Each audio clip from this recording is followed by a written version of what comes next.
welcome everybody. Thank you for coming out this evening and for caring about who's on City Council and what makes our city tick. And thank you for selecting this particular forum out of, I guess, a dozen or so that specifically deals with green issues. And I'd like to give a huge hand to John Zaretsky.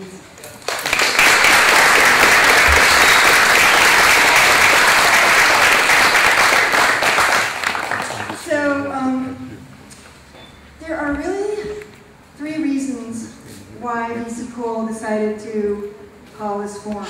And by the way, some people may not know who VC Cool is. VC Cool is the organization that's predominantly hosting this with a lot of help. And we deal with climate change issues. So we deal with city planning, we've been known to deal with bicycles, earth and building, local businesses, all the kinds of things that relate to keeping our carbon footprint low. And we decided to do this forum for three real reasons. One reason is kind of the obvious one, so people can really understand where the candidates are coming from on issues that are near and dear to our hearts. The other is that there are a couple of glass ceilings or glass walls that really need to be broken down. And one of those is that there's some big gap between environmentalism and economic prosperity or economics or business. And it's the biggest load ever. And so I'd like you to take a look at the walls here of union members, Patagonia, green organizations, small businesses, restaurants, solar people, etc., etc. And I'd also like to point out that the Chamber of Commerce itself now has a brand new green task force, and hopefully the next time that we do an event like this, we'll give them enough time so that they can be involved as well. But business and green need to go together, and furthermore, it's got a whole lot more clout when you suddenly start realizing that our very economy depends on how we deal with nature. So that's the first wall I'd like to take a big 6-pound sledge to and just listen to it crash and shimmer. The other is, and this is really interesting, is that a lot of people feel sort of a distance from politics and candidates. And witnessed by, VC Cool went around and we put out questions to all kinds of businesses and organizations who are very much excited about the candidates. They're very much into green. They really are involved. Some people spend their whole lives dealing with these issues, and they were literally afraid to give us a single question with their name by it to say this is for politics, because apparently if you do that, you might just get leprosy. And furthermore, there's another oddity, which is that sometimes people have a tendency to go, those politicians, and they make this separation. And those politicians could be your neighbor or your friend or what have you. So because this is an unusual forum, I'm going to do a guided meditation. And so I would like everybody to just put their feet flat on the floor, get your hands comfortable, and get in that mode when you're about to do a meditation, okay? And in this meditation, oh yeah, the that's good. In this meditation, I would like you to envision that you have just made a decision to run for city council. No, everybody, please stay, please. And further, I would like to ask you this question: what are you going to tell your family? And how are they going to respond? Just think about it, right? And I'd like you to think about the one thing that's going to drive you to want to be on the city council. What is that thing that really gets in your blood and makes you want to do this? And then I'd like you to think about your job. And how would you deal with your job when you're making $600 a month from city council and it's going to be about 30 hours a week or so, give or take? So how would you, how is that going to happen? And I'd also like you to consider how you would get the funds so you could run. And finally, I'd like you to envision yourself walking up to the first door, you're canvassing, you're on foot, walking up to the first door, and you're going to knock on that door, and a person's going to come out, you're going to ask them to vote for you, and they're going to ask you questions. How does that feel? All right. Now, I can go away, and we're going to come back to the present. You're free. You didn't decide to run for city council. But hold that in your heart when you think about city council people, the kinds of decisions that they're making. And furthermore, I wonder if some of you kind of got a little bit excited about that, and you might even consider running. Or not. So that's another thought, is the candidates running are really important. So thank you for letting me share that guided meditation, and hopefully that will help us come up with excellent questions for our candidates with that in mind.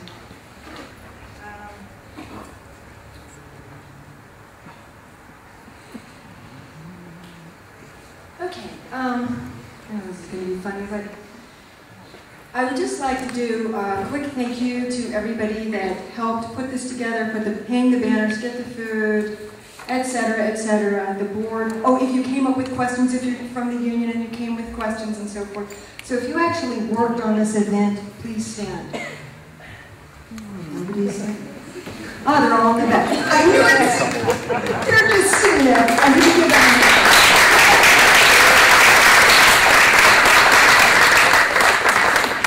okay, and if you see somebody's banner up on here and they're a business, please consider supporting them.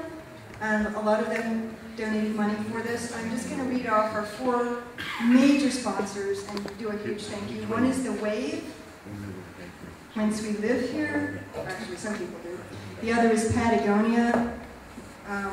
Wonderful supporter. And of course, John Soretsky, right there, is one of our main sponsors of this event. And then I'd also like to say thank you to the Cottage on Main that did all the food for us. Their tiny little shop is right across from the Ventura High School. So,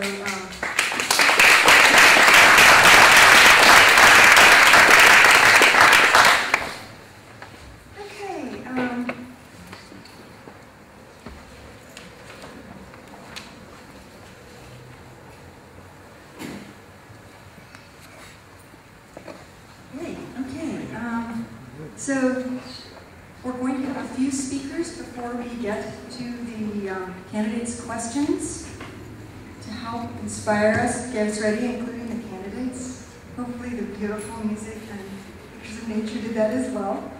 I'd like to introduce Doss Williams. He's our State Assembly member. And I'd also just like to say that he is truly one of the most inspired and strategic leaders I've ever had the pleasure to work with.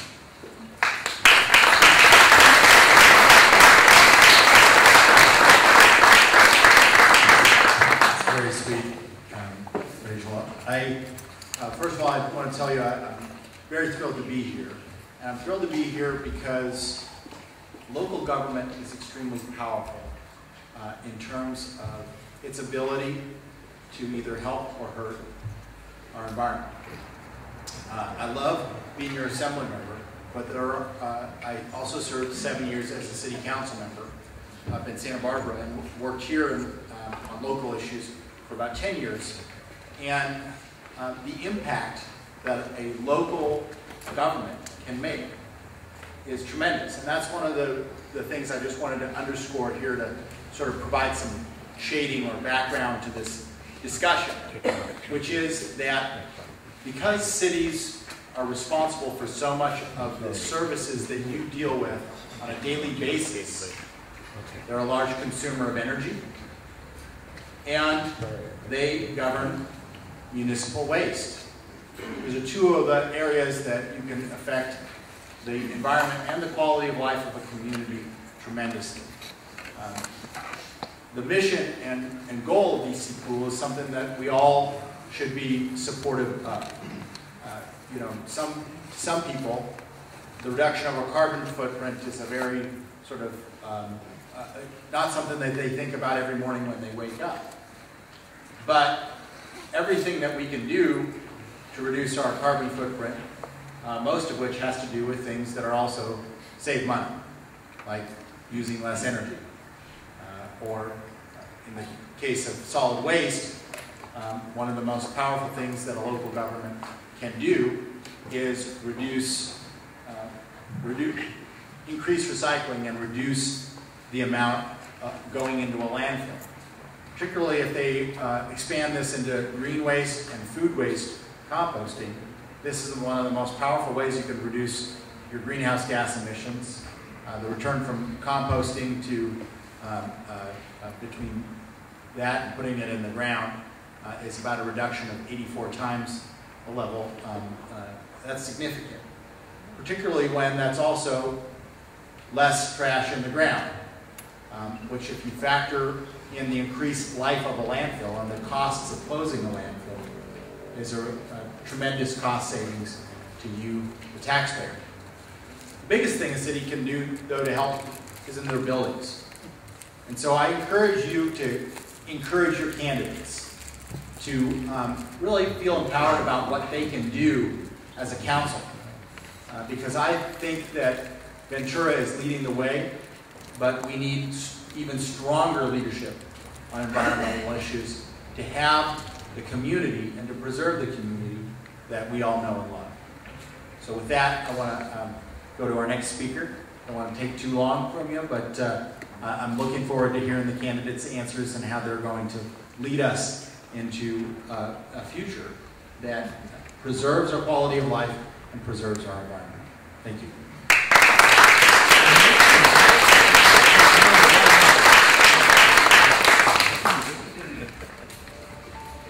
Okay, so what we did is we said to our sponsors, if you sponsor us at this level, then you will get 2 minutes to come up on the mic and tell us why green is important for your business. And so we're very fortunate to have 2 businesses that step up to the plate. And one is Patagonia. And so I'd like to introduce Lisa Myers, one of our wonderful partners over at Patagonia, and she's going to talk for a couple of minutes about why green is important to that business.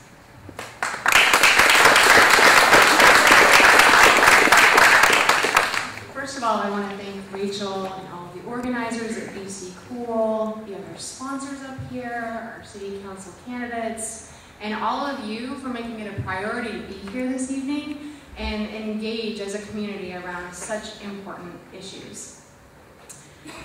So I am just one of 350 employees that work at Patagonia, which is an outdoor clothing company that's been headquartered here in Ventura since the 1960s. Patagonia is known not just for making quality outdoor clothing, but also as a business, using business to inspire and implement solutions to the environmental crisis. As you can imagine, a company that has such a reputation draws employees with similar values. I moved to Ventura to work for Patagonia 10 years ago, and there are so many reasons why my colleagues and I are proud to call Ventura home, as well as want to elect local environmental leaders that respect and want to protect what makes Ventura such a unique and special place to live. Patagonia is made up of surfers who value clean beaches and clean water that they can paddle on along our coast. We are fishermen who value free-flowing clean streams and rivers that aren't blocked by dams, diversions, or polluted with runoff. We are outdoor enthusiasts who are passionate about getting out in nearby open spaces to hike, bike, run, climb, and explore. We are citizens who want to leave our cars behind and get on bike paths that can safely take us to work and back and use reliable, and affordable public transportation options. But I think the thing that I respect most about our corporate culture is that we're engaged community citizens. We love the place that we call home and want to be involved in protecting it. We support environmental organizations, businesses, and local leaders that are committed to do the same. We care, we're involved, and we vote. We're looking for city leadership that focuses on improving what we have, fixing what's broken, and protecting what is precious. It's what differentiates Ventura from other areas and attracts people to want to live here, work here, and raise a family here. So, thank you again for taking the time to be here tonight and engaging.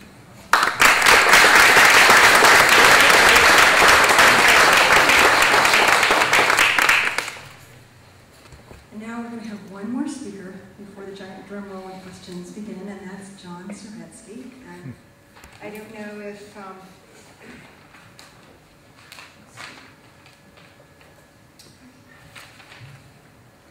I have to say this. John has written numerous world music and John has written numerous world music and music for ballet for such companies as the Joffrey Ballet of Chicago, the Royal Danish Ballet. He composed numerous scores for Paramount Pictures, Disney, Discovery Channel. His newest program is Flutes Across the World.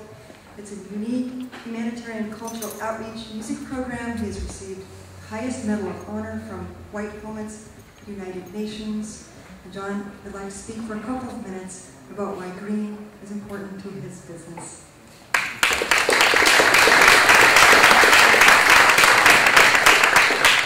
I just want to say thank you so much, Rachel. And thanks for letting me perform a little bit. It was kind of fun doing that, wasn't it? Some great new sounds. I don't have the banner up here because I'd forgotten it today to bring it up. Flutes Across the World, my new program, which is an emerging 501c3 NGO based out of Ojai. We just launched Ojai's first annual World Music Festival in Libby Bowl. So that's why we're kind of busy this weekend, and I forgot the banner. But the Flutes Across the World is a simple concept. It's about children. I've been working in arts education for over 30 years with Music Center and numerous organizations around the country. It's based upon the idea of children making flutes, not just one, but two. They keep one, they give one away, and we take them on humanitarian missions around the world. We've been in the Philippines, we've been in Honduras, we're planning missions to Haiti. We're getting recognized around the world, and it's growing very fast in the short couple of years we've been together. I believe in green so much because our lives are intermeshed. And as we travel the world and as children learn more about their world here in Ventura County and in the worlds of other kids around the world, they start to realize how important what we have right here around us in our environments. When we travel to other countries, you start to realize the amount of plastics that are floating down streams and pollution that is everywhere that's going to be the next generation's inheritance from us. These are things we have to take care of. They're intertwined with our education, with our personal lives, with our recreational lives. I'm a surfer, longboarder, and a rafter. So we see these things all around us all the time, whether we're recreating on our own in Ventura County or whether I'm traveling around the world working with children and helping children. So my dedication through the building of Flutes Across the World is to keep it green, keep the awareness as we learn about cultures and share music and save lives through music. And I'll leave you with this note. A long time ago, one of my mentors said to me, a flute can save a life. And I know it can. And we know it can. It can change children's lives. And they can change the world. Thank you very much.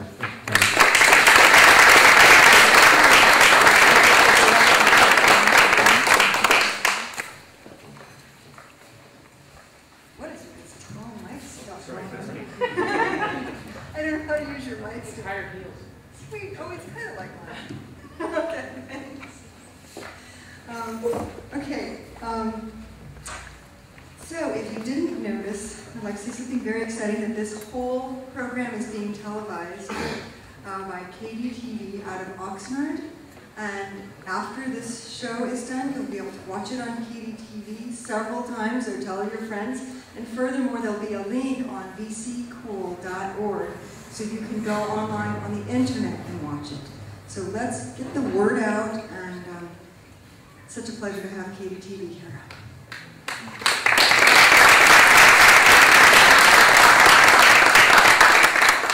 Okay, so I'd like to introduce our moderator for tonight. Her name is Ventura, and she's an artist, she's an actress, she's a writer, that's right. She lives at the Wave, and let's see. Oh, and she's got a really kind of strong connection with the kid thing here. She is the founder of Spark the Life of a Child, which provides educational assistance for homeless kids in transition. So, Ventura, take it away.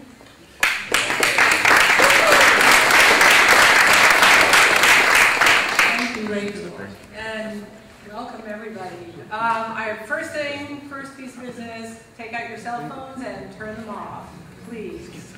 We do not want somebody's happy little welcome song as somebody's saying something really serious.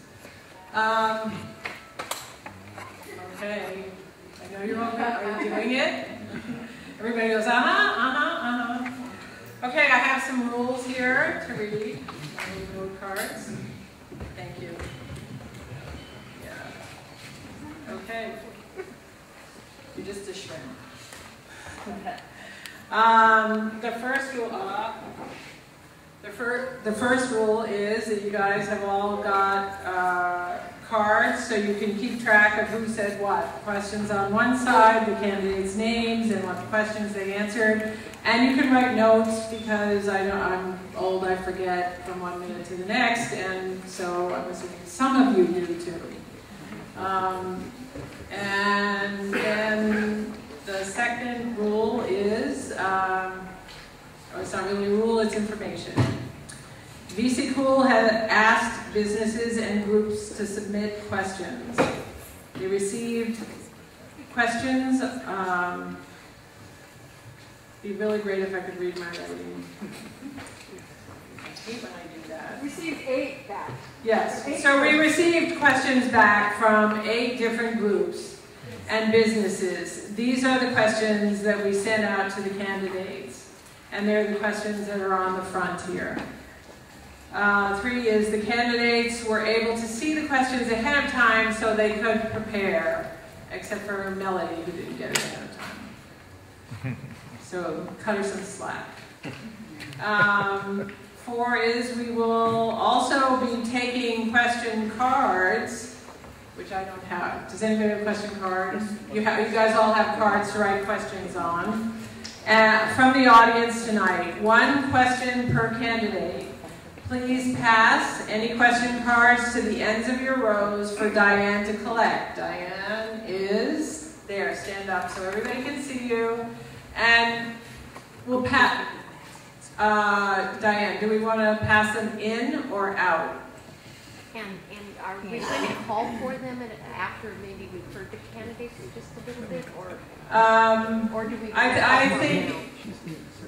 No, we don't want to call for them now. If somebody comes up with a question and you're writing it down, you can just pass it as it happens. Okay?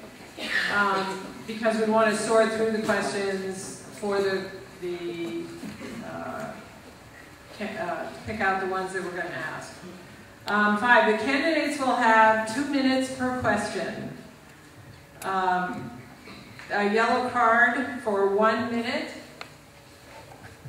See? Means you only have 1 minute left. And then after the 2 minutes, we will ring the bicycle bell. And the hook will come out.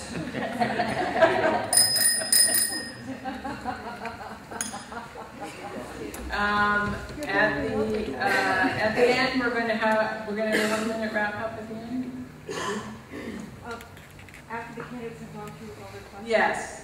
Yeah, and then we're going to have, so we have 2 minutes, we're going to have 1 prepared question for each of the candidates to begin with, And then we're going to have 5 audience questions. There would be 1 for each candidate, or 1 for each of 5 candidates. Then we're going to get up and stretch and shake and sit again, so that I would greet the people next to you. Then we're going to do a second prepared question, the audience 5 more audience questions, and then a wrap up. So, the first audience question.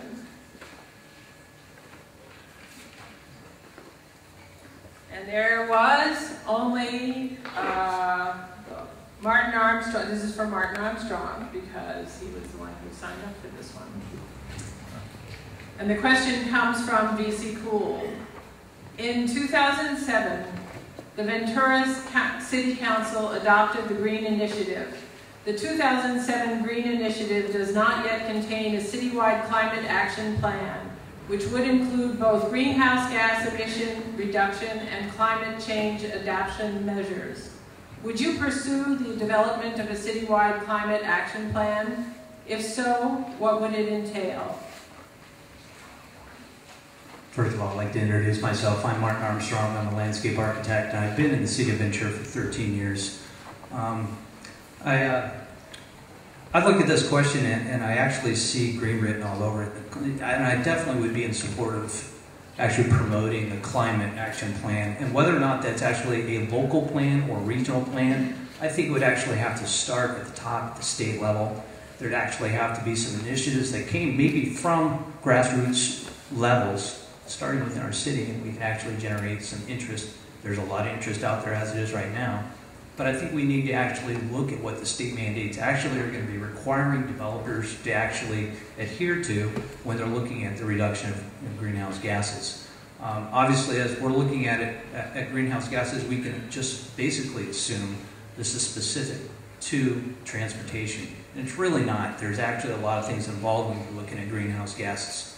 We do have a new bike plan that's going to be coming out shortly, and I do think we need to actually implement many phases of this plan to reduce as much as we can and as quickly as we can. I've been involved with trying to get federal planning grants with my own business, and I have a strong background in actually getting and looking into other alternative forms that we can actually look at to actually implement, to actually get these new programs up and running, whether that's the bike program or any other aspect of it. But I think once we actually get a look at what the bike plan actually entails, we could actually break it down, dissect it, and actually implement as much as we can. There are educational issues that we also need to be aware of. We need to actually educate our public about the safety and awareness of actually bringing such a plan into play, starting at our schools, our educational levels, looking at what our businesses are actually doing, and go from that direction. We just need to start from the bottom and work our way up. Thank you very much.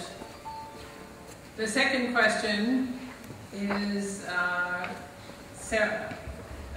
4 of the candidates wanted to answer that, so I'll put you in order.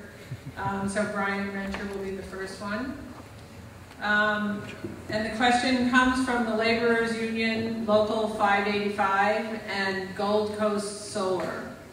And it is, the Southern California Laborers Union has an accredited green building training program. Once our apprentices are trained, they need local green jobs. What is your plan to keep people employed in renewable green jobs? Are green jobs important to Ventura's future? And if so, how can the city support local companies in creating these jobs? Thank you.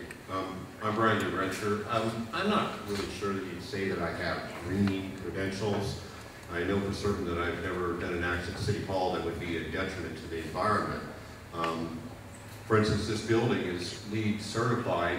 Originally, it was going to be built conventionally, but in the design review committee, I pointed out that although the city can't compel private developers to use green building standards, since the city was a partner, it could, in fact, with this building do so. And the design review committee thought that was a good idea. It led to the planning commission finding out that the DRC wanted to do it. They thought it was a good idea, and this building is now LEED certified.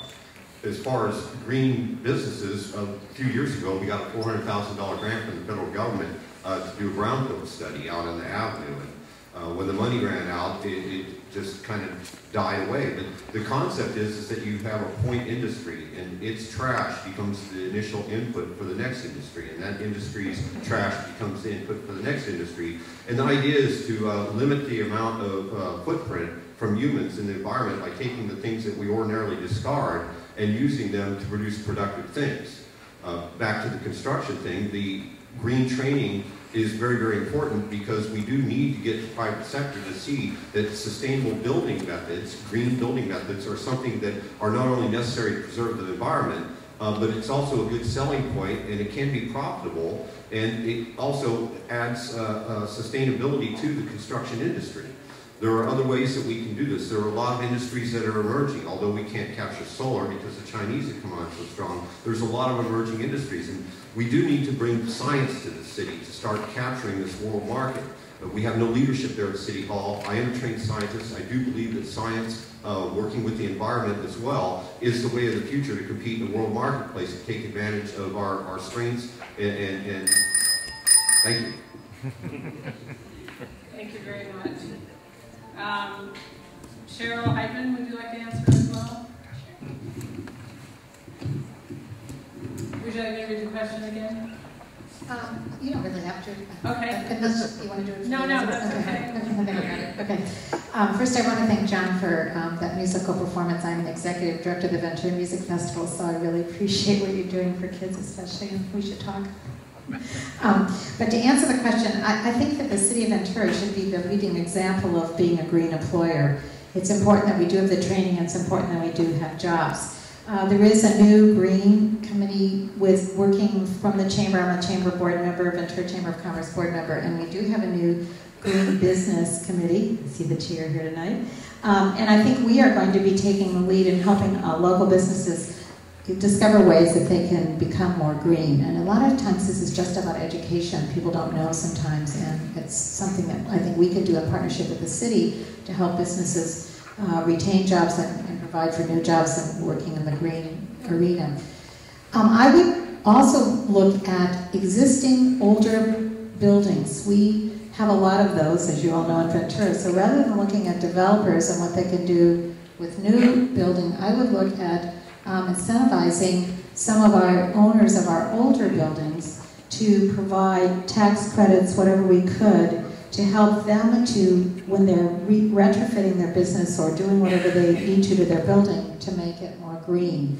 There's a Mills Act which deals with buildings that have been declared on the historic registry, and they get a tax credit for actually improving and it's actually to help them make improvements. And there's no reason we couldn't do this with older buildings to give them a tax credit. It could be done at the state level, which would be helpful to us, I think. And I was thinking, Das, since you're here, you could make this the Das-Williams Act and do this at the state level so that we can start doing this with our older buildings.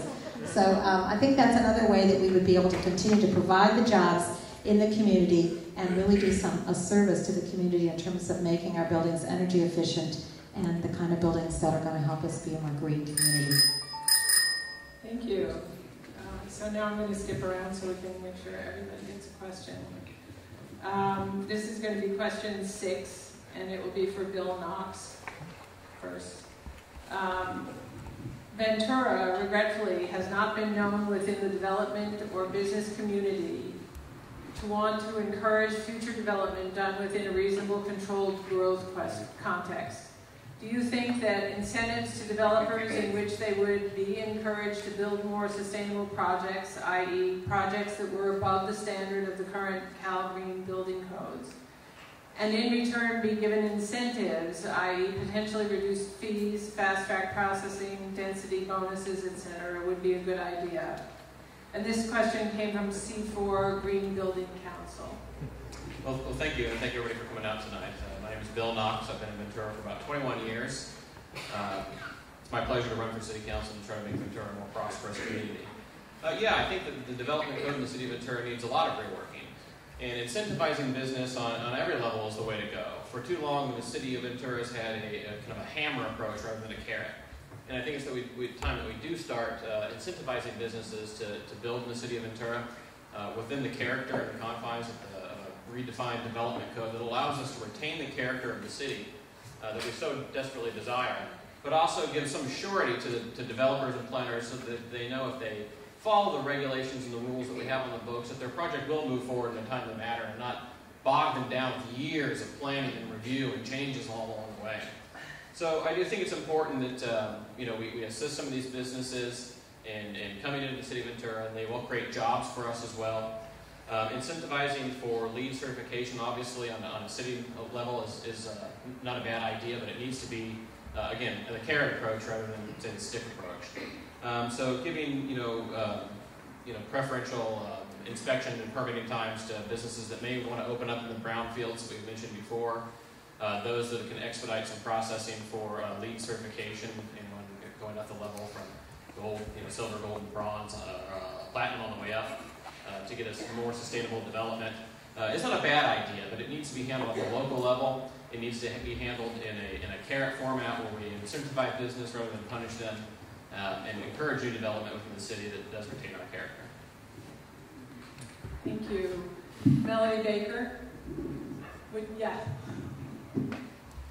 you like me to read the question again? Which number? Number 6. Thank you.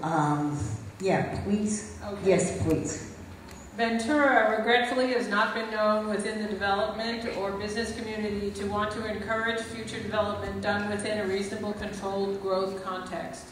Do you think that incentives to developers in which they would be encouraged to build more sustainable projects, i.e. projects that were above the standard of the current Calgary building codes, and in return be given incentives, i.e. potentially reduced fees, fast-track processing, density bonuses, etc.?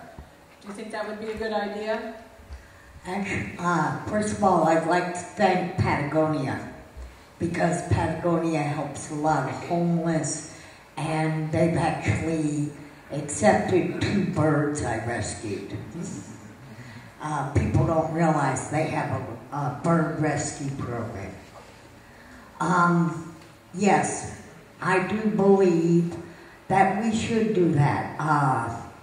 In the past couple of months, as y'all know, I'm downtown all the time. I actually came in contact with a company, a construction company that's green.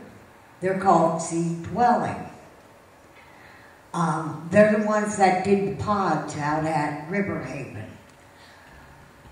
They had a hard time. The owner of the building had a hard time getting his designs through the process. The moment Z Dwelling stepped up, it was like snap, and everything started going. And if we give this incentive to more developers, we can have more of these companies that are going to do green, and it brings more business, more jobs, and it helps our environment. Thank you. Now I'm backtracking to question 5, and the first answer will come from Christy Weir, and the second from Ed Alamillo. And this question was put out by SOAR. What are your thoughts on the local SOAR policy, and would you support reinstating it? Yes. Thank you. SOAR is one of the things that makes Ventura County special, and I fully support SOAR. The voters can decide now whether they've changed the ag zoning or not. And another aspect of SOAR is curb lines. And as we go through the elections in the future toward, are we going to re-up SOAR and also these curb lines? I think we need to think in terms of actually bringing the curb lines in a little bit. Ventura doesn't have a curb line. We need to kind of explore that also. But thinking countywide, I would hope that we would support in pushing for cities to bring their curb lines in a little bit. We have some big housing tracts that are being proposed in areas surrounding Oxnard and surrounding Camarillo. For instance, right now we have the Conejo Creek project, which is 2,500 units outside of Camarillo on ag land. But because the ag land is inside the curb boundaries, they don't get to vote. The SOAR vote doesn't apply there. It only applies outside the curb boundaries.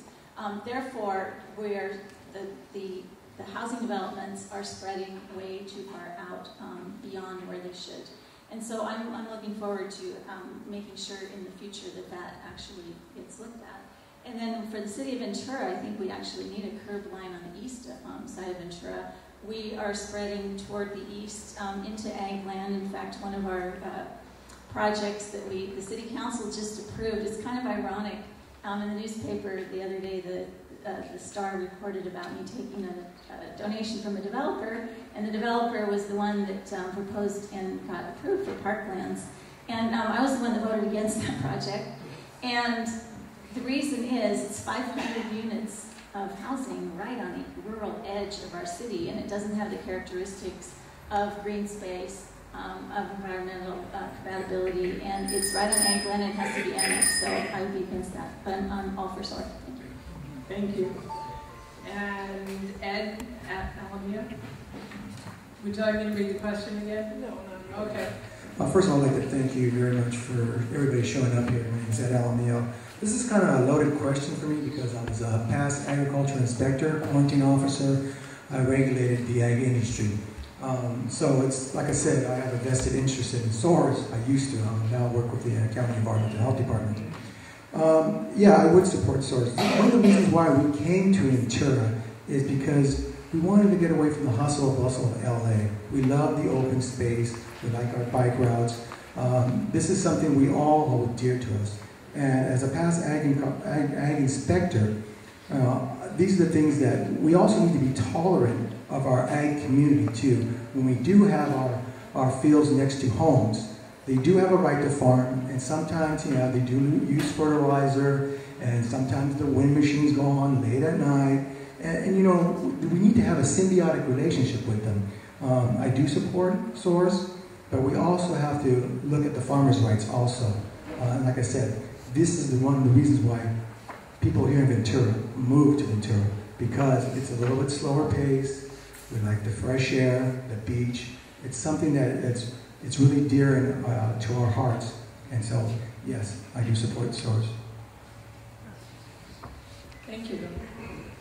Now I'm going to go to question 8. And the first person that will answer will be Carl Morehouse, and the second, Dan Carrillo. And this question comes from the Ventura County Civic Alliance.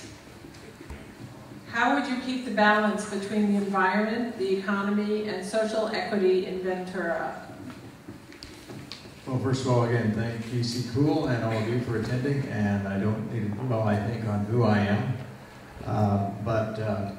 This one hits home for me because if you know about my involvement with sustainability, I was one of the key players in helping found the Civic Alliance, and I'm grateful for that. I've said many times when I was mayor in my State of the City address, the sustainability model for me is not just about green. We hear too much associated with environmental. Sustainability requires 3 E's. It's the 3 legs of a stool that keeps it balanced. The economy, the environment, social equity. You can't let any one of those get ahead of its other 2, because what it does is it distorts things. If we loosen a lot of regulations in the name of economy, we can do that at the expense of the environment. We can sometimes do it at the expense of people. All of you know the John Mellencamp song, The Little Pink Houses. He says, a black man living in a black neighborhood with an interstate running through his front yard. I happen to know a situation like that in Indianapolis. They just carved right through neighborhoods. They didn't care about social equity. We have to be careful about social equity so much that we don't push aside the business aspects of things, and we always have to keep the environment balanced. You're actually sitting at a very good example of this. This is where private and public has come together. We took the opportunity to consider the people that we needed for homeless, and so we have the 15 units that are part of Project Understanding. And we have the opportunity for actually incorporating good environmental practices. Another good example is something that happened in the county many years ago when there was pesticide spraying. And the result of that was the Egg Futures Alliance, which is the three bodies that come together and work out and find the common ground so that people are affected, are protected, the environment is protected, and yet the business that is affected can also continue to grow. So I'm very pleased that the Civic Alliance is around as a forum for that today. I would encourage you all to get involved in it and join them and help continue the dialogue to find the common ground for all three of those areas. Thank you. Danny Carrillo? Yeah, thank you. First of all, again, I too appreciate you all coming out and hearing about us and what we stand for. I also want to thank the sponsors of this event and the inspiring words that you started us off with. That was very, very good, and it stayed in my head. I've been here in Ventura, part of it, when my parents returned back since 1965. That's about 46 years, so I've grown up here in Ventura. What I would do is that, to help get our economy back on track and to bring in revenue, which is needed, so that we can provide, the protection, the police and the fire, and making sure our streets and our water is safe, is, we need to, number one, streamline the process, the permit process, bring in companies, green jobs, good green jobs, but there's requirements that I would, stipulations that I would require in doing so. If we were to give any kind of a tax credit or an incentive, I would make sure that, number one, they're going to be safe to the environment. Number two, they're going to be sustainable. Number three, that they provide a living wage. Number four, that they don't create any unfair competition to local businesses, in particular the mom and pops here. And also local hires. They got to put our local people to work here. They're the ones that are going to take those dollars and reinvest in our economy, and it's good for our local economy, and it's just going to be great for all of us. That's what I would do. Thank you. And the next question will be for Ken Cousins, and it'll be question number 7. To accommodate Ventura's projected growth and traffic congestion with our auto-based transportation system, the City Council will have to commit considerable resources to increase traffic capacity and parking. Since 40% of all trips are 2 miles or less, which is taken from the 2001 National Household Travel Survey, which takes 10 to 15 minutes by bicycle. Would you be willing to budget more funds for improvements for bicycle riding as a means to save money on infrastructure, enhance safety, lower pollution, and conserve energy? This question came from the Ventura Bicycle Union. Yes, thanks, folks. My name is Ken Cousins, and I'm a longtime bicycle advocate. In '93, my son and I pedaled from Canada to Mexico, and in '95, we went from Seattle to Cape Cod as a fundraiser for cancer. So I know about riding on bicycles and the safe paths to go on. I think we should make every effort we have here in Ventura to make the bicycles a safer place, a safer edge. We have to work together to address the 3 E's with bicycling. It's education, it's engineering, and it's an enforcement issue. What we have to do is we have to have our young kids coming out in the street. They're not getting the education about bicycle safety in schools. Tonight on the way down here, I had 4 bicyclists run red lights in front of me. This is a problem. It doesn't make any difference if they're on a beautiful, even bicycle path. The name of the game is you got to obey the laws. This is a team effort we have to start in the schools. I would support working with the schools, working with the community, working with Public Works when we have enough people out there to make the nice street nice and even for them. In Thousand Oaks, when I was a Thousand Oaks public traffic safety officer, I went to every elementary school and junior high and high school, and I talked about the need for riding your bicycle safely, the need for wearing a helmet. I didn't wear my helmet in 71 on a motorcycle, 69 a motorcycle accident. I had 1 out of 5 chances, right in front of Buena. But I really believe that Ventura must concentrate on welcoming new bicycles into town. We need to increase our availability for bicyclists traveling through to visit our city. There's a book called Bicycling the Pacific Coast. It tells you to come into Ventura and go along the beach and avoid our town. They don't even have the opportunity to see what a wonderful city we have. Bicyclists are clean, they're wonderful people, and we ought to welcome them whenever we can. Do what we can to keep this city and streets safe for them. Thank you very much. And now we are going to have questions from the audience. do we have the cards?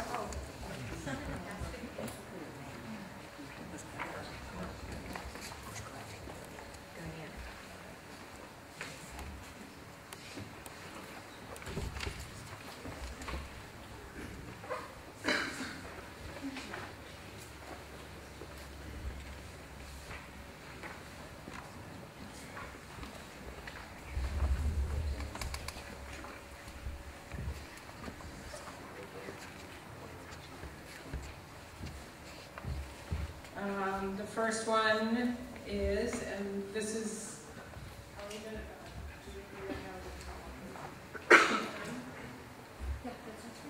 okay, you're going to be up on this one. So I'm just going down the line of candidates as the cards come. So the first 5 will be on for this. So the first question, and it's just for you, is do you support a citywide ban on single-use plastic bags? Absolutely not, no. Probably the most commonly recycled asset we have out there is a single-use plastic bag. They're not by any means a single use. We use them, all the time for, taking things down to the beach, using them as a trash bag, using them up, you see at the park plenty of times to clean up after whatever people have left behind, or their dogs or their hat. So no, I don't support that in any way. What I support is more of an education. My wife and I, when we go to the grocery store, we do take our canvas bags. And we use those as a matter of course. But that does not mean by any means that the city ought to take the drastic step of banning single-use plastic bags. Thank you. Okay, the second question is, as a co-founder of a nonprofit here in Ventura County, I have gotten to see and meet community members with the passion and drive to educate all ages on the importance of sustainability. How will you help shine a city light on these people and causes, i.e. green art people, totally local VC, stock, etc.? Well, one of my ideas when I make it on the council is I'm going to have myself a round table, my own cabinet, so to speak. And I think it would be very, very important to invite these people to have a representative on that cabinet. They can meet with me, be able to share their ideas. A single person can't know everything.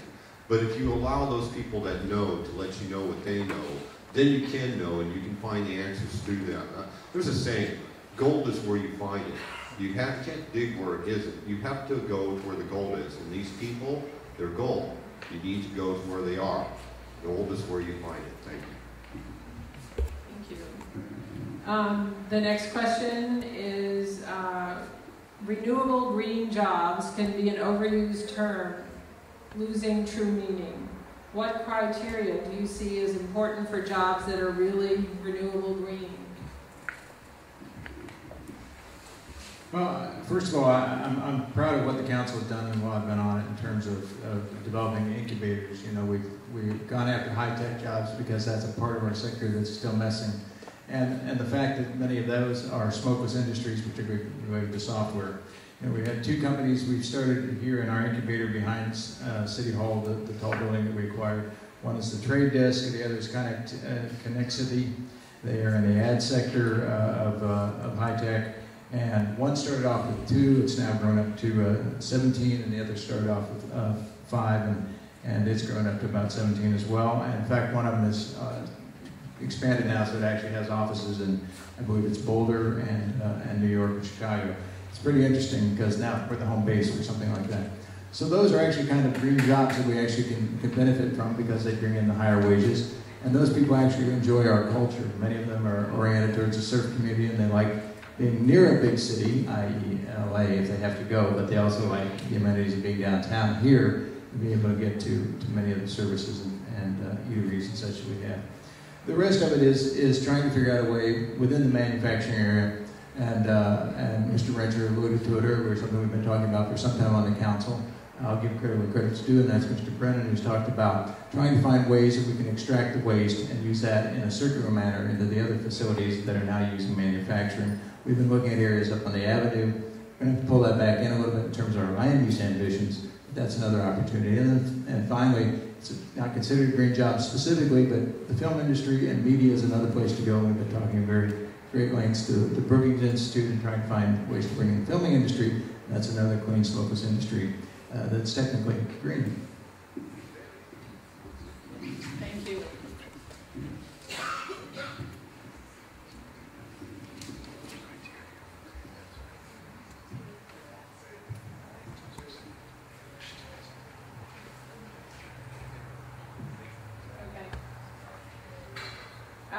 So we're having an issue with the cards. You have to print clearly.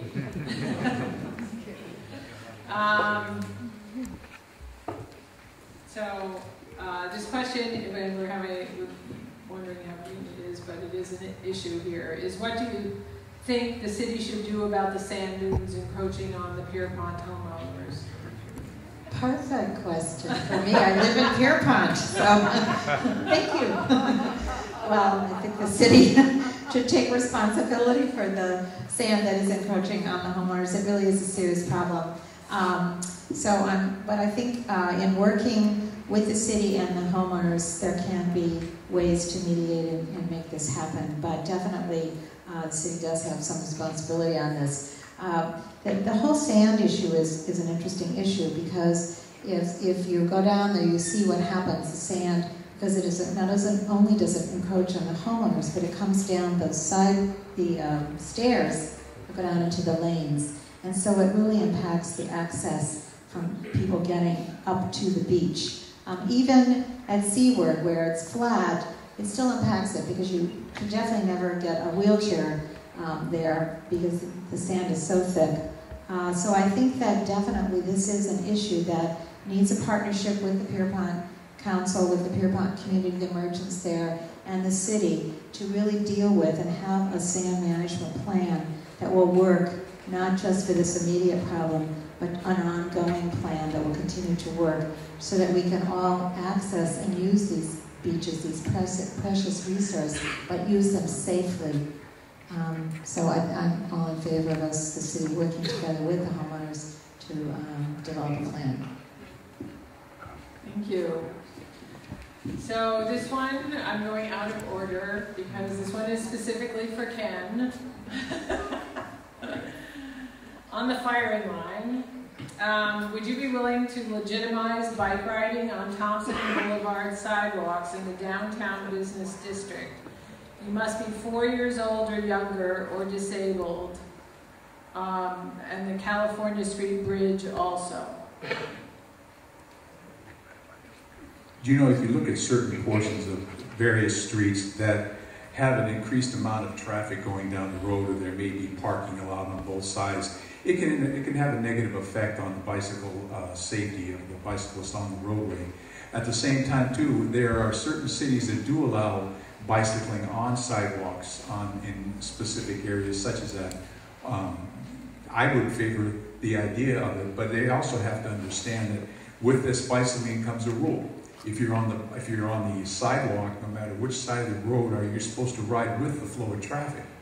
One of the problems we've had in the past is people riding against the flow of traffic, people backing out of their driveways, not looking to see if the bike's coming from the wrong direction, and this could cause a problem.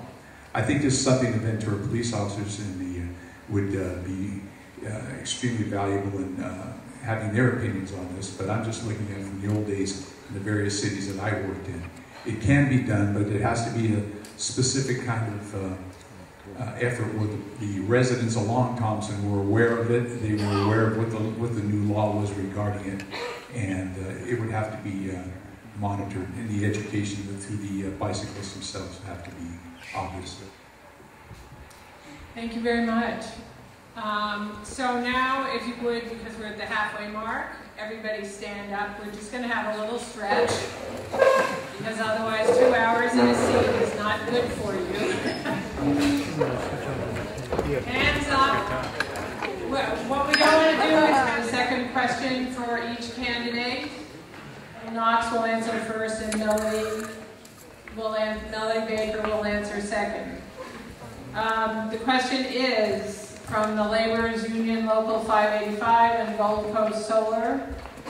The Southern California Laborers Union has an accredited green building training program. Once our apprentices are trained, they need local green jobs.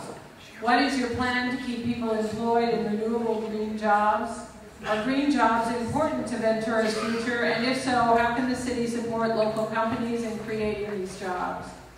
I think that's a great question, actually. And yeah, I mean, I do believe that green jobs are important, and so are other jobs. I don't care what color they are. I mean, blue, black, for all I care. Jobs are important in the city of Ventura. We have an unreasonably high unemployment rate in the city of Ventura.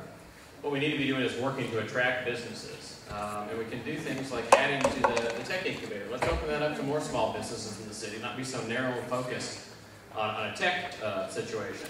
We can add a business startup program to the tech incubator where we'll help draft business plans, give access to financing, teach courses on how to create a business incorporation, file taxes, keep your books, all things that can encourage entrepreneurs that they have resources out there to go forward and create a business and add jobs for our local economy. I've also said and advocate for the application of a business enterprise zone along the west side of Ventura, on the North Avenue in particular. The state offers 12 such designations. There's 2 coming up in 2012. I think it behooves Ventura to apply for one of those designations. They've done wonderful things for areas like Santa Clarita and other communities that have applied for that designation. They provide things like equipment depreciation deduction enhancements. They also give hiring tax credits for hiring local employees, so not bringing people in from out, but people within our community, especially on the North Avenue area, or the Avenue in general. So anyone within that business enterprise zone that's hired by that company, the company gets a business income tax credit for it. It's a great way to encourage businesses within our community to hire locally, be that a green job or any other kind of job that we could have. It didn't sound like a bike bell. We can also do things like accelerate the permitting process for the city of Ventura. It's entirely too long. Let's offer a same-day inspection program for businesses that want to add or develop onto their businesses. That do things like, encourage entrepreneurs. Let's raise the gross receipts tax from the current $2,400 application to at least the poverty level of $26,400. What we need to do is encourage entrepreneurs, green and otherwise, to open businesses in Ventura, employ our local employees, and keep our young people working here. Thank you. Melody Baker, would you like me to read the question again? Number 2. Okay. Sorry, folks. First of all, I'd like to reference back to when I was talking about that company I had learned. When I see laborers union, I know we're talking like construction jobs and whatnot. Z Dwelling is an unusual construction company, and these are the kind of companies I would encourage. The owner, Jeff, actually rents a warehouse. And every time he goes on a new construction job, all the materials he takes out of the building, he takes to the warehouse. He has employees that do nothing but sift through the materials.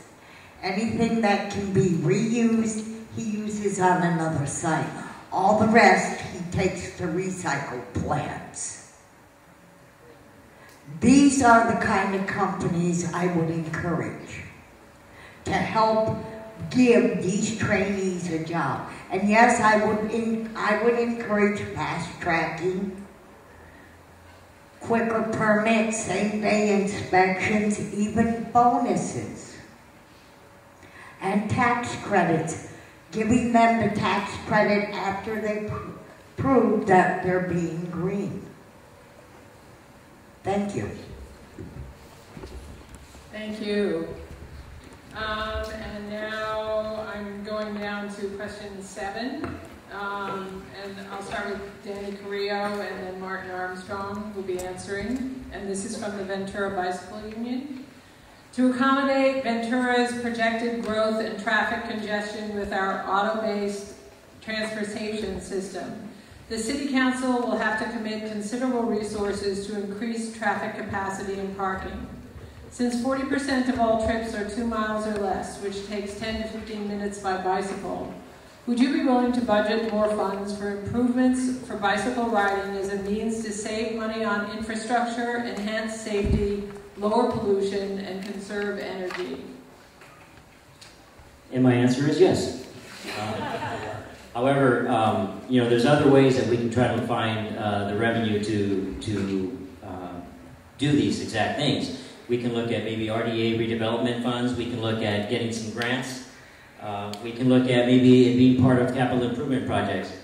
We can also, and I'm a big supporter of public transportation, of locating our bus stops where the people need them, whether they be next to jobs, whether they be by the hospital for doctor appointments, whether they be next to schools. The buses, although they aren't allowed to carry like more than maybe a couple bikes, but that's another way too. And maybe we need to build a second transportation center, not just at the mall, but put these transportation centers where people have access to them, where they don't have to take their car, where they can ride the bus or their bike a couple blocks to work, what have you. So that's a way that we could address this, and I would be willing to do that. Thank you. And Martin Armstrong. You know, I actually see the solution to this is actually fairly simple, and that's a mere collaboration between business owners, schools, the city, and I think we need to come up with, similar to a library card, use a bike card. Every time you use that bike card, you go somewhere to go shopping, you go to a restaurant, you're going to get 1% off of whatever your bill is. There's going to be a matching program with the city that the funds that the city will actually match will actually be generated from a grant source. The Lance Armstrong Foundation actually has alternative solutions to actually using different forms of transportation, and they're always looking to encourage bike use. I've looked into this because I've actually put together a couple grant proposals, and they've actually been inclined to actually contribute match funds for such plans. But this is something that we could actually generate funds for the city use, and actually get these bikeways to where they actually need to be in order for people to ride safely. We can promote it. We could become that actual city that stepped up to the plate and actually made bicycling its #1 source of transportation. And that's the easiest thing to do. We're out using our cars for these 2-mile trips, and it's a complete waste of time. Look what it's doing to our lifestyles. We need to actually promote bettering our lifestyle, getting on our bikes, but using a bike card. It's something as simple as that, just like a debit card. You're going to go to the store, you're going to actually swipe that card, the store's going to contribute 1%, going to give you 1% off of whatever your bill is. That money at the end of the year, at the end of the month, goes back to the city, goes into an infrastructure budget, and actually gets matched funds from the city. We've actually created a nice, generous amount of money which we can actually get things built. Thank you very much. Now, question 6, again, will be for Christy Weir. And it is, Ventura regretfully has not been known within the development or business community to want to encourage future development done with a reasonable controlled growth context. Do you think that incentives to developers in which they would be encouraged to build more sustainable projects, i.e. projects that were above the standard of the current Calgary building codes, and in return be given incentives, i.e. potentially reduced fees, fast-track processing, density bonuses would be a good idea? Yes. Actually, the city in 2006 instituted a green building program long before the state had their Calgary Building Code, and we required all public projects over 5,000 square feet to meet the national green building standard, and we did expedite anybody who wanted to do that. We would expedite their plan check and actually give them some free advertising if they voluntarily complied. But in 2011, we retired that program because the state in 2010 came up with their own green building program. So now the city goes with their green building program. But we understand within the next year or so, the state is going to actually increase their standards in their green building program. And so the city will go along with their newly increased green building standards. And the idea, obviously, across the state is to promote sustainability. And the city will still expedite projects that are LEED certified. As was brought up before, this building right here was built to be LEED certified. And this was one of the examples of the city expediting. I think this is the most expedited project I've ever seen in the entire city. Got done very quickly.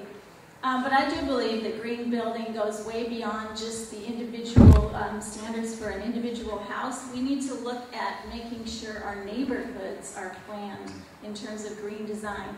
And I'm talking about things like street orientation to take advantage of southern exposure, space for trees on south sides of houses to shade in the summer, overhangs on south-facing windows to shade direct sun in the summer and allow sunlight in the winter. Street trees to help channel the rainwater into underground aquifers, planting strips that work as bioswales, permeable paving whenever possible, less pavement, more green spaces, and more small and large green spaces to capture the runoff. And then purple pipe installation to use reclaimed water. That's at the neighborhood level, and we need to do better at that. Thank you very much. The next question is question 5 for Carl Morehouse. What are your thoughts on the local SOAR policy, and would you support reinstating it? I would, and that might surprise some people, because if you remember in the beginning, I had some reservations about that, because I made it pretty clear I have concerns a lot about the initiative process and unintended consequences. However, if you know the history of Ventura County, as I do as a planner for 20 years, we've had a long-standing land use pattern here in the county that this is just another arrow in the quiver. We've had the guidelines for urban development, the Greenbelt agreements, and so this has really given us a kind of a belt and suspenders, and I've had a chance to reevaluate and stand back and recognize what it has done. It's afforded us as cities, where I'm really an urbanista, to give us a chance to take a deep breath and recalibrate ourselves, and to look at those older areas and revitalize them, and stop the continued suburban model of large lot development stepping out and gobbling up prime ag land, which God doesn't make any more of. So I do believe that it's important to revisit it when it comes up again. Here's the caveat. I think that we need to look at the model that was done by the other cities. I haven't sit on LAFCO, by the way, which is the agency that deals with annexations, and I was just at a conference in Napa. That was the first model. It goes back to 1968 when the farmers stood up and said, "You're encroaching on us." So here's 2 things we need to do. First of all, we need to go back and develop, like our fellow cities, a curb line. And that would have allowed us to vote on Cañada Larga instead of stepping out. We would have the chance to vote on it. So we need to fix that, remedy it. We need to pull in our curb line to follow our current city limits. We're going to have to consider that someday, some of those green spaces in between are going to be filled in, but those are going to be in due time, probably not in our lifetimes, but for key infrastructure. And the third thing that's most important is that let's really embrace our ag community in this discussion. And I don't think it should be elected to the city council like some of the other cities in establishing this. I think we need to engage the citizens and then indeed have another vote on it. But let's do a curb line. Let's consider some of those areas that are in the islands that we're going to eventually develop. Thank you. I just want to say that there are more blank cards, so if you're sitting out there going, oh, I just thought of something and I don't have a card, just let me know. We can pass these down the road. And you can pass them as we're going, so that, and they'll be collected. Okay, the next question is question 3, and it's going to be for Cheryl Heitman. We'll answer first, and then Brian Venture. And the question comes from Ventura Citizens for Hillside Preservation. What role could the city play in meeting the following general plan policies? Policy 9.01. Provide adequate land resources to meet the outdoor recreation needs of the present and future residents in the region, and to promote tourism in the region.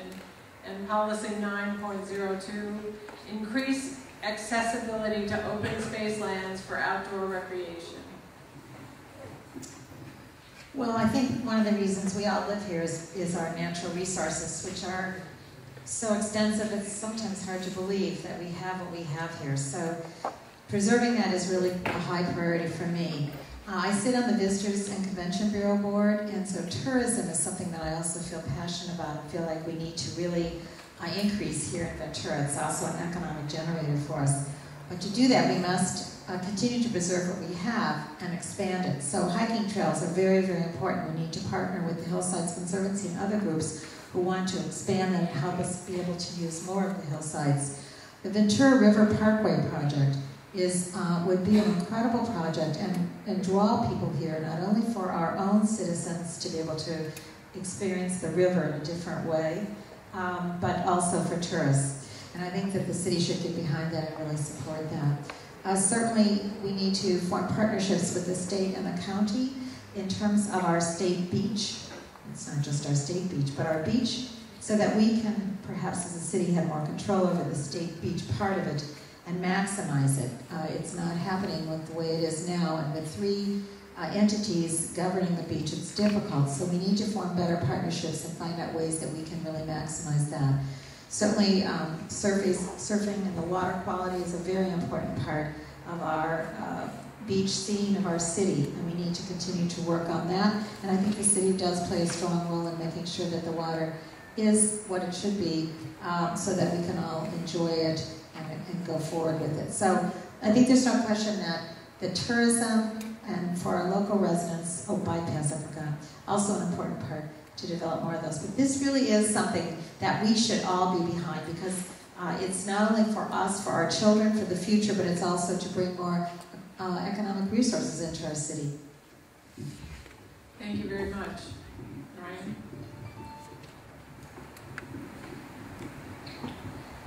Well, you know, our parks are a little more than a place where we play. With concrete everywhere, it creates a lot of reflection, which heats your environment.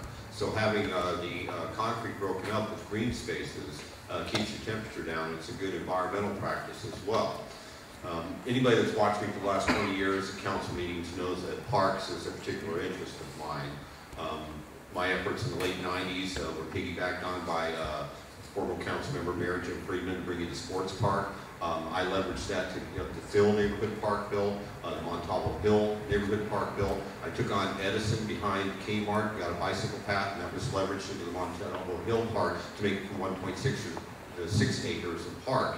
I was unsuccessful out on the east end. Our council presently is not implementing our policies for building parks. They haven't built a service area park in 22 years. They've collected fees for this over that time. That money's evaporated. I don't know where it went. I want to find out. On the west side recently, it was only because the community came forward aggressively and asked for parks that it's even being discussed. Anybody that watches me knows that parks are very, very important to us. When I was a kid, we had places to play. But as we start urbanizing, kids both small and large, young and old, we need places to play. We need to have quality of life. And it seems that developers are driving City Hall and using up every square foot to maximize their profit. And they're not even local people. They're out of Phoenix, they're out of Pasadena, they're out of LA. They leave us with all this urbanization, traffic, and environmental problems, and they leave us with no parks. You can be assured that Brian Lee Renter will fight strongly, and I've been successful, so I will be successful in the future, bringing you bigger, better, well-maintained parks. Thank you very much.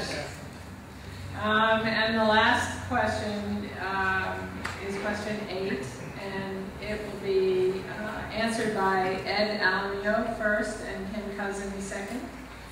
And it is the one from the Ventura County Civic Alliance. How would you keep the balance between the environment, the economy, and social equity in Ventura?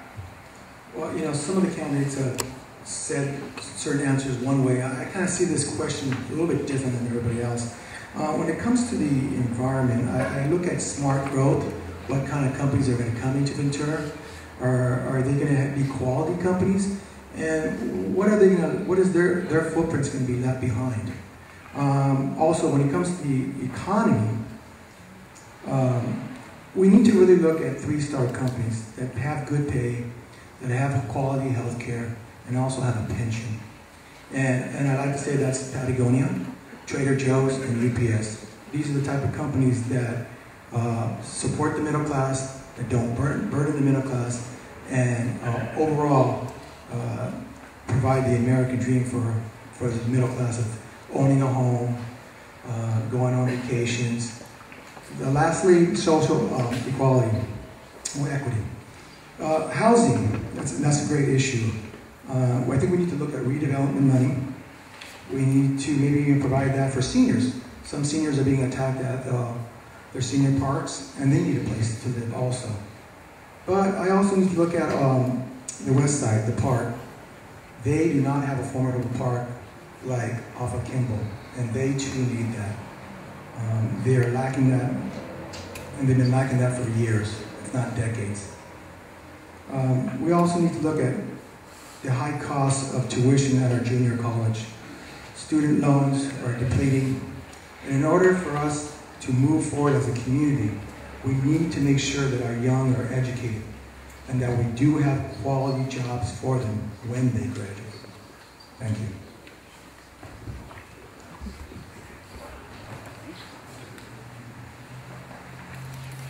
More so than ever, we need a team concept to address these problems in Ventura. Social organizations, churches, schools, government, and businesses have to work to make Ventura a better place. It can be done. We can do this together. When I ran for city council in 1971, I was 18 years old, I had hair. I stressed that the potential for Ventura to be the tourist destination was possible, not being a potty stop between LA and Santa Barbara. Today, as she mentioned earlier, we have the proposed River Park. We have the botanical gardens being built behind City Hall. There's even talk of an amphitheater going back there. We've named Ventura the New Art City. We have constantly worked to improve our overall image as a destination point. Tourism is a clean industry. It will provide jobs for people. It will bring the tourists in, it will bring the new hotels in. It'll increase the occupancy in the hotels. As a site director for Ventura City Corps, I've worked with young volunteers to clean up the city. Every one of us has to do a part. Every one of us plays a role here. We've cleaned things like Ortega, Adobe, and Valdez Alley to make this place a place that people want to come and visit and they'll remember it. We've also harvested 12,000 pounds of food for Food Share this year. And these kids did a great job. And I think all of us working together, each one of us doing our small part, can make Ventura. We can bring good jobs to Ventura. We can make Ventura the place that we want to live in and that people want to come and visit. Thank you very much. And now I have some audience participation questions.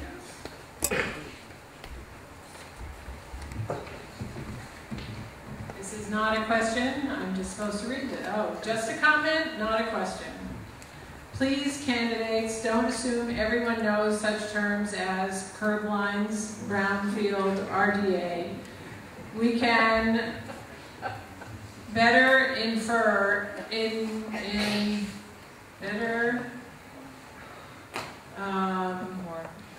inform, thank you. Everyone with brief summaries, thank you. Okay. All right, so Christy, this one's for you. Many of us that live in the downtown area would love to walk to a local nutritious, this is getting bigger and clearer as I'm reading, you know. Local nutritious grocery store. Any plans? Well, yeah. As a city, we try and attract specific businesses to specific places, but we're not in total control of that. It is a free market system. Our latest effort in that direction has been with Rainbow Bridge in Ojai.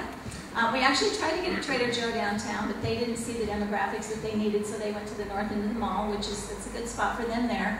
But I agree, the Downtown Ventura organization is trying to get all different sorts of retailers downtown to fit those niches, and one of the big main niches is a sort of a local grocer. And Rainbow Bridge, we've actually talked to Rainbow Bridge, they've actually come and looked at some of the vacant buildings. The issue always is parking, the parking lots in the back, they want to make sure there's access and actual room for them, for the trucks to drop off. So there's more considerations than just if we want them. They have to find the exact right spot where the trucks can come drop off. And a lot of the more nutritious stores that, you know, like Sprouts and these health food stores are actually, when I go to the retail conferences that we go to once a year and look for the different retailers, they're wanting huge spots. They're wanting 40, 50, 60,000 square foot spots, which we don't have in downtown. So what we're going to have to do is get more of a local grocer, and if you have any ideas, it would be great to get somebody like some of our farmers. I've actually talked to a few of our farmers that are needing places to bring their produce and like Soma's Nut House and that kind of thing, to have a little smallish market downtown. So we are working on that. In this economy, we actually don't have a lot of empty retail space downtown, which is really good. Most cities right now have a lot of empty retail. And so we're trying to match them up. And if you have any other ideas, feel free and let us know. Thank you. Thank you so much. Are there still some cards out? Yeah. There's some. The farmer's market. Have everybody just pass them toward the end?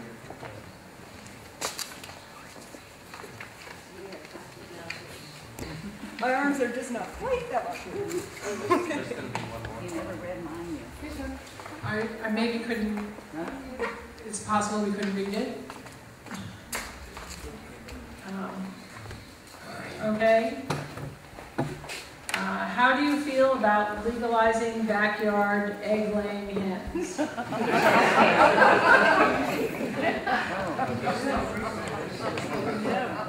That's kind of a tough one to answer. I don't know much about egg-laying hens.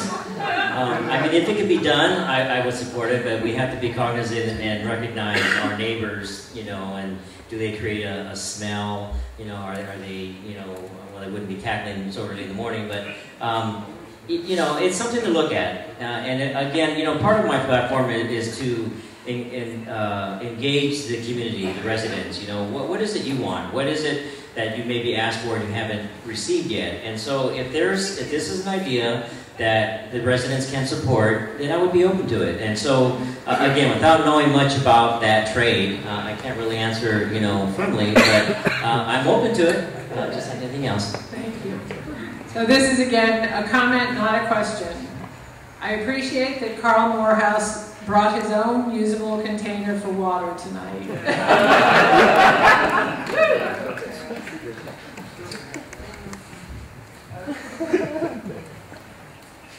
Okay.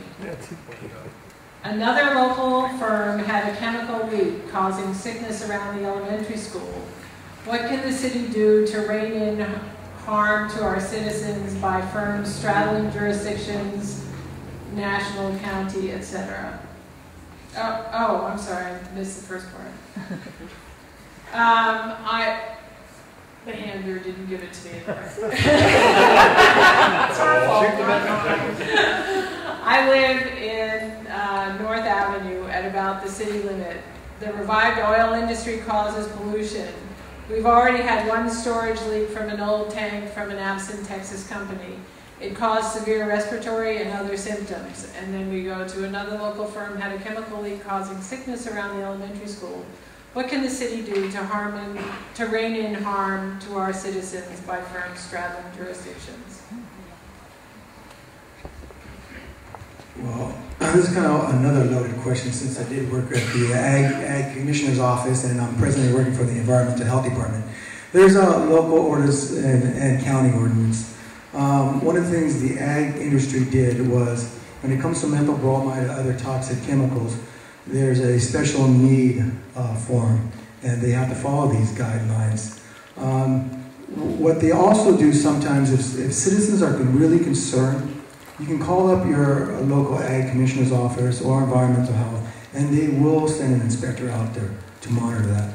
But they also have to have a partnership with the community also to find out what are your concerns, what are your issues. And there's also, the city can also pitch in also and have the appropriate staff there when these issues or these concerns come up. Thank you. Thank you.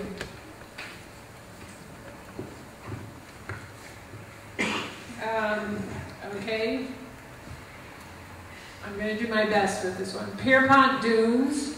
Why? How? What happens when residents destroy dunes? What will happen? What should city do? Dover and dunes destroyed. Martin. Well, Ken's already had a question. I'll answer it. Yeah, no, they're yelling at Yeah, you know, here's an issue with the complaints about the sand on the beach. It's a beach. The homes weren't there originally. Sand moves. and that's a natural occurrence that happens. So if, you can't really complain about a sand dune that's going to encroach on a wall. It's going to cover it. That's the natural progression of our beaches. We should be lucky we have sand. We're blocking Matilaha Dam as it is right now. The city efforts that are behind actual removal of that dam, I don't think they're where they need to be. I think that dam should have been down a year ago. There's a lot of things that need to be done, but problems with the sand moves. I mean, it's going to recede during the winter. It's going to come back during the summer. That's the natural progression. If people down there that are living at the beach don't understand why sand moves, well, they should move. The sand's not.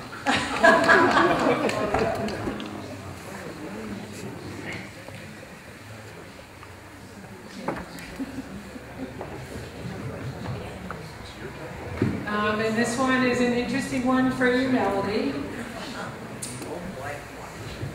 What would you do to eliminate the residents of Ventura River who leave tons of trash and steal bicycles and panhandle aggressively so we can have a river park? Thank you. This is one of my pet peeves, so it's perfect. First of all, you know that the city matched funds and bought 3 anti-terrorism tanks for the police. Well, technically, the police will never use them except for in their war games. Why not use them?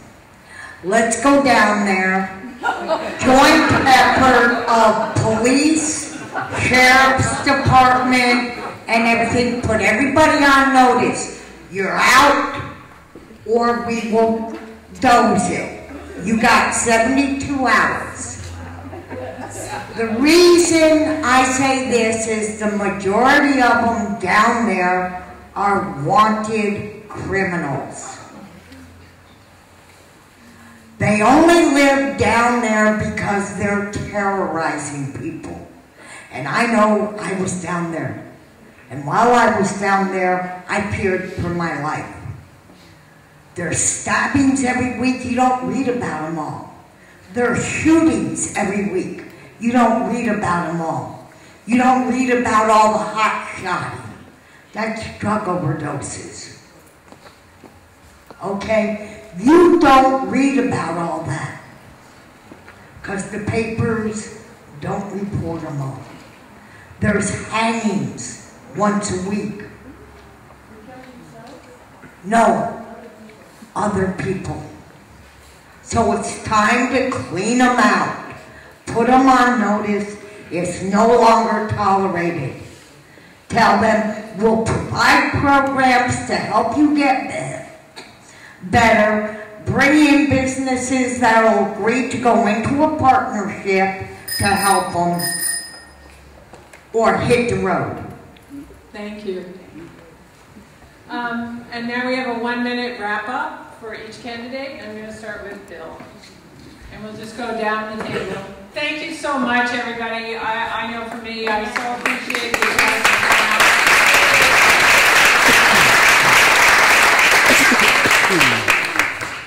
Well, thank you for moderating. You did a fantastic job moderating for all of us. So thank you for keeping it in. I love Ventura, and I'd like to see Ventura return to the prosperity that it richly deserves. And part of that is adding jobs back to the community. Part of that is making sure that we do have quality access to our hills. But it's not the government that owns a lot of our hills. It's private property owners. So what we need to be doing is working with the private property owners to make sure that we can increase our access to the hills, maintain our beaches. I wanted to respond to the pier pond issue because I think that's very important. First of all, there's no native dunes there. Number 2, it's the city's responsibility, and they've shirked that responsibility to clean up the dunes in the pier pond area. And it's time that the city stops kicking the can down the road and picks up after themselves and clears the lanes of sand. It's a safety issue. We have sand spilling over the walls, down the stairs. Someone's going to get hurt and the city's going to get sued. And it's time that the city make sure that they go in there with the equipment necessary to grade the beaches, to clean the beaches, to make them usable again. When I was growing up in Ventura, it was a wonderful place to be. And now the beaches are overcrowded and there's driftwood and rats on the beach. Let's clean them up and make sure that the property owners are protected as well. Right, thank you. Well, as somebody that spent 20 years going to City Council, Planning Commission, Design Review, Public Art, Library Advisory Commission, it's Alan, reading all the staff reports and interacting with the public, I got to tell you, government is really, really complex.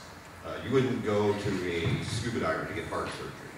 What you want is you want somebody that's very well educated, experienced, knowledgeable, and cares about you to tackle these issues. It's difficult. Take my word for it.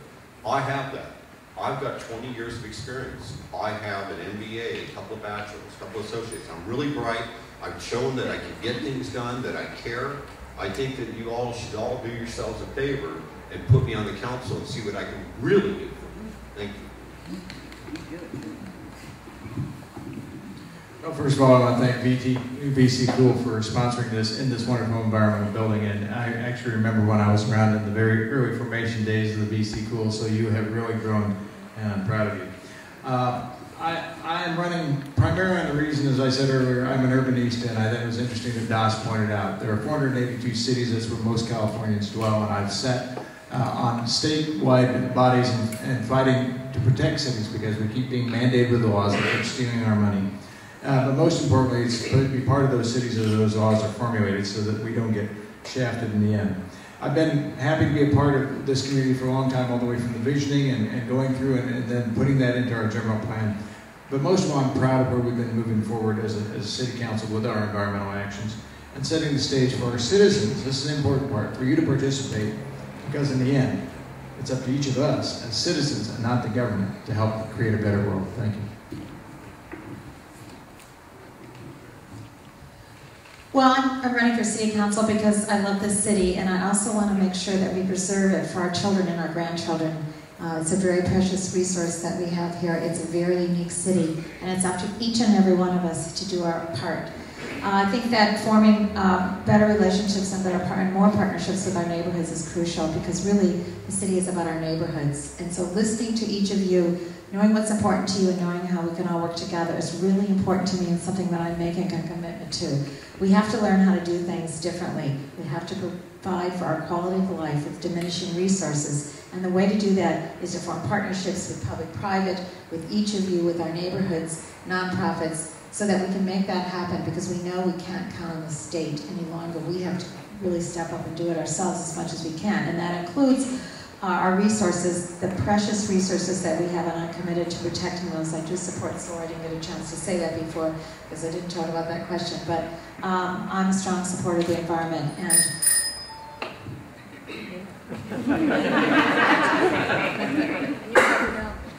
actually, you guys have a microphone right there. Oh yeah, okay, we have to drag it. 3 days before the election. I've really enjoyed being on the council for 8 years and serving as mayor. It's really a blessing to be able to live in Ventura. I raised my kids here, and now my grandkids are living here, and so I want to make sure this city is, again, a wonderful, livable place for future generations. I am extremely proud of our city's environmental programs. We have all local water here. We don't ship in, we don't import water. Everything we drink is local water. We have a recycling program that is absolutely amazing. Ray Olson, we divert, you're back there, right? Somewhere, Ray. Yeah. We divert like 60% of our... Close to 70%. Close to 70% of our garbage is diverted, is recycled. That's amazing what we do. We have we're constantly repaving and restriping our roads to add new bike lanes. About every week we put in new bike lanes. Surfers Point, Managed Retreat, Paul Jenkin. That was an amazing project that the city worked on with Surfrider, and the fact that you can go down there now and it's back. I look forward to working on a lot more of these environmental projects, and I would really appreciate your vote. Thank you. Thank you again to the sponsors and for you all coming out and listening to what some of our positions, what we stand for. I have a long track record of giving back, starting with giving back to my country, service to my country, to our country, where I'm a proud Marine Corps veteran. I was recently recognized as Doss Williams Veteran of the Year for the 35th December.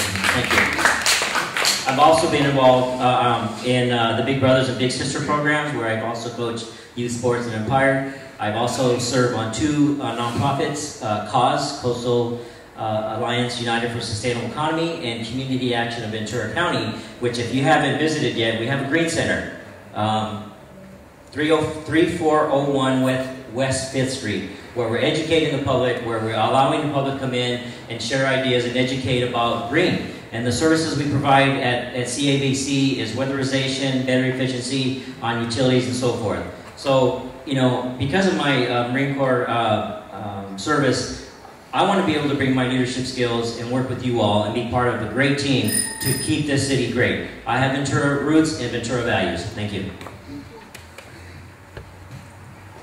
My name is Ed Almion. I'm a native son. I've lived here all my life. The question I have to ask you is, are you better off now than you were 4 years ago? Our city's not, with the closed fire department and libraries. I'm proud to say that I'm the only candidate today that has a short-term solution to our budget woes. It's green, it's called tourism. Ventura Harbor is known for West Coast Distribution Center for calamari and seafood. What about a wine, calamari, and seafood festival? We have a beautiful local bike path that runs our coastline up to Ojai and around to San Paulo. What about advertising into local cycling magazines and having a similar Amgen tour here? Also, I'm proud to say that Ventura is the birthplace of the Ortega chili. What about an Ortega chili festival in downtown Ventura at the Mission? Again, it's green tourism dollars for our hotels, our small businesses, and our restaurants. You know, without new revenue, our city's services are going to be dwindling. Thank you very much for your time.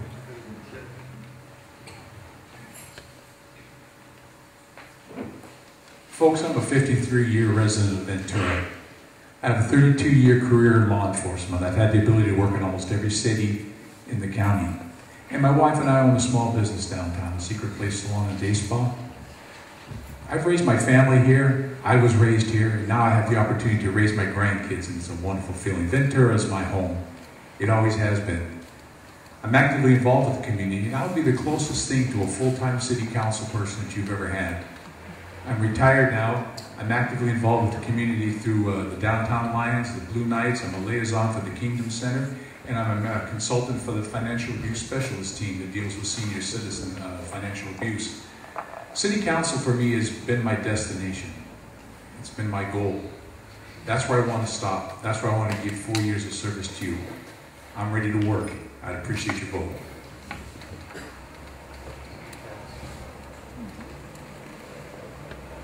I'm Martin Armstrong, and I'm here to simply promote the fact that I'm an ear for you, and I'm here for action. I don't think that our city council members have actually put enough effort into getting things done and built. I think that there's a need. The need it's still there. It's been there for the last 8 to 12 years.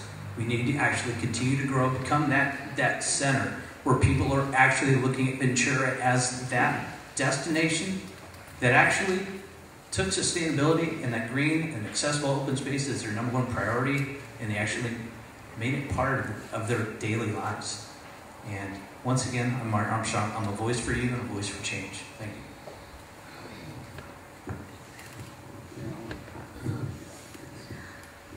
First of all, thank you all for coming and our sponsors for putting this on. Sorry. My name's Melody Baker. Y'all wonder, why she bother? That's why. Because you wonder.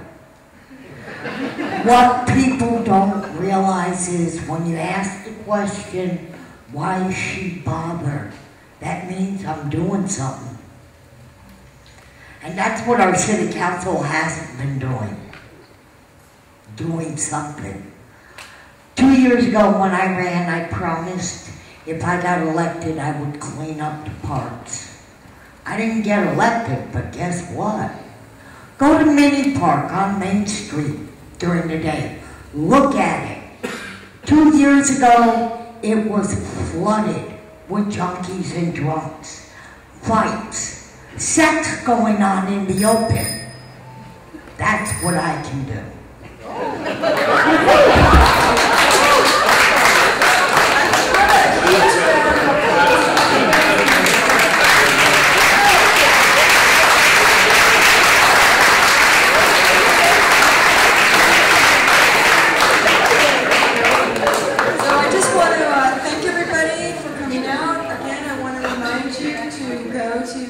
cool. We're going to be having the video of this online. Actually, you don't need to go there because you came to the thing. But tell your friends to go. The other reason that you all should go is all these hardworking people that have already answered 2 questions out of 8. Got the little questionnaire. They're going to actually be answering 8 questions out of 8. And then we're going to be posting their answers. So if you want to hear the candidates' questions on all of the 8 questions, go to vcpool.org. We're going to have it up online on October 9th, which is the day before the mail-in ballots are due. I'd also like to say, if you enjoyed tonight's wonderful event, please go online to VC Cool and contribute so we can keep having events like this. Thanks a lot for coming.